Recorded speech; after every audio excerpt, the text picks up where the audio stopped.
नमस्कार मित्रों, मैं प्रशांत श्रीवास्तव आपका स्वागत करता हूं अपने YouTube चैनल श्री प्रशांत एस्ट्रोलॉजी में। मित्रों, आज का जो हम लोगों का विषय है वह है 2021 या 2021 में अगले साल शादी के मुहूर्त के बारे में। तो मित्रों, अभी जो 2021 आ रहा है, इस 2021 वर्ष में 22 अप्रैल तक कोई शादियों का मुहूर्त नहीं। जो भी शादियां प्रारंभ होंगी वह 22 अप्रैल के बाद ही प्रारंभ होगी, तभी शुभ मुहूर्त है। क्योंकि अभी 15 दिसंबर से खरमास प्रारंभ हो गया है, ठीक है, और वह 15 जनवरी तक रहेगा। उसके बाद जो ज्योतिष लोग बता रहे हैं वह बता रहे हैं एक मुहूर्त 18 तारीख का जनवरी में, और एक जो मुहूर्त बता रहे हैं वो 16 तारीख का या 15 तारीख का फरवरी में। लेकिन मित्रों, ये मुहूर्त भी शुद्ध मुहूर्त नहीं है। कारण उसका अब आप लोग जान लीजिए क्यों। पहली बात उसमें ये है, जो सबसे बड़ी बात है, कि हम लोगों के हिंदू धर्म के अनुसार या सनातन धर्म के अनुसार या भारतीय सभ्यता के अनुसार सबसे बड़ी चीज़ है शादी के लिए, विवाह के लिए, किसी भी शुभ कार्य के लिए गुरु का गोचर में उदय होना आवश्यक होता है। इसी के साथ साथ शुक्र का भी उदय होना आवश्यक होता है। अगर गुरु और शुक्र किसी भी कारण से अस्त हैं तो हम लोगों के यहाँ किसी भी प्रकार के शुभ कार्य नहीं किए जाते हैं। तो अब ज्योतिष के अनुसार भी यह एक सर्वमान्य नियम है, वो चाहे नॉर्थ हो चाहे साउथ हो, भारत का या दुनिया का कोई भी कोना हो, कुल मिला के आप ये समझ लीजिए। क्योंकि कुछ लोग उसमें कुछ ज्योतिष अजीब से तर्क देंगे आपको। अगर आप मेरी बात किसी ज्योतिष से करेंगे साउथ में, तो वो ये हो सकता है कहें कि नहीं नहीं, वो तो नॉर्थ के बारे में बता रहे थे, साउथ में दूसरी चीज़ चलती है। नहीं, ज्योतिष पूरी दुनिया में एक है। तो अगर गुरु अस्त हैं तो फिर आपको ज्योतिष के हिसाब से विवाह या शुभ कार्य जो है वह नहीं करना चाहिए।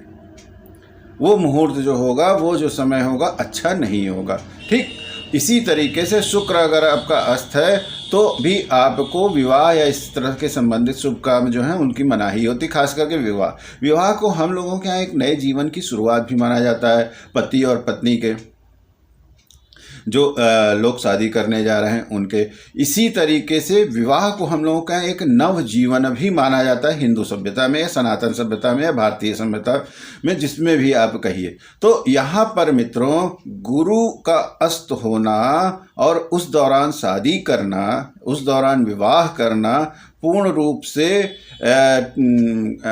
ठीक नहीं है, गलत है।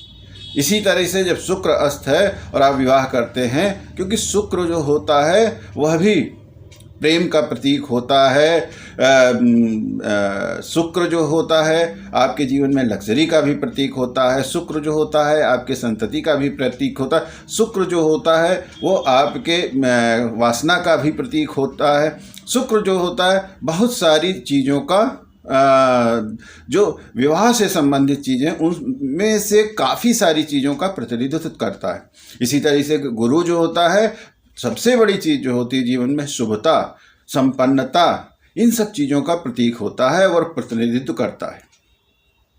तो इस फेर में मित्रों बिल्कुल ना पड़ें कि वो साउथ की बात है कि गुजरात की बात है कि पंजाब की बात है कि महाराष्ट्र की बात है या तमिलनाडु की बात है। इससे कोई फर्क नहीं पड़ता है कि आपको ज्योतिष के आधार पे कोई विवाह का मुहूर्त नहीं है। बाकी आपकी श्रद्धा है, आप जब चाहें, जिस दिन चाहें आप विवाह कर लीजिए, कोई आपको रोकेगा नहीं।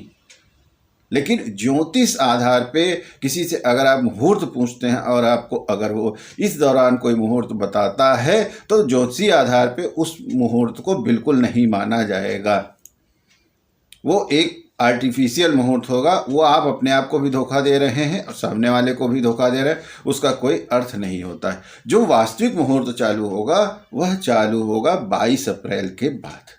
तो मित्रों, आप सब लोगों से मेरी यही रिक्वेस्ट है, अगर आप ज्योतिष या मुहूर्त इन सब चीज़ों को मानते हैं तो अब जो भी अपने विवाह की तारीख वगैरह आप रखिए, जो भी आप विवाह की डेट रखिए, वो 22 अप्रैल की बाद की ही रखिए। उसके बाद विवाह मुहूर्त जो हैं वो प्रचुरता में है। तो आपको अभी ये शुरुआत के कुछ महीने इंतज़ार करना पड़ सकता है, लेकिन यह इंतज़ार आपके भविष्य के लिए बहुत ही अच्छा और बहुत ही उत्तम होगा। यहाँ पर मित्रों फिर पुनः आपको एक बार यह इंगित कर देना आवश्यक है कि यह जो मुहूर्त हैं, यह जो अप्रैल तक विवाह नहीं होने का आप लोगों को कारण हम दे रहे हैं, वह किसी क्षेत्र से संबंधित नहीं है कि नॉर्थ इंडियन स्टाइल, कि साउथ इंडियन स्टाइल, कि वेस्टर्न स्टाइल या इंडियन स्टाइल, कुछ नहीं। ये पूरा ज्योतिष से संबंधित है। पूरे दुनिया में यही नियम लागू होगा, कोई दूसरा नियम लागू नहीं होगा। तो मुहूर्त के अनुसार अगर आप शादी करना चाहते हैं तो 22 अप्रैल के बाद ही आप शादी करें। 22 अप्रैल को भी आप चाहें तो कर सकते हैं, क्योंकि 21 को जो है शुक्रोदय हो जाएगा। मित्रों, इस वीडियो में फ़िलहाल के लिए इतना ही। पुनः किसी नए वीडियो में आपसे फिर मुलाकात होगी। तब तक के लिए आज्ञा दीजिए। नमस्कार।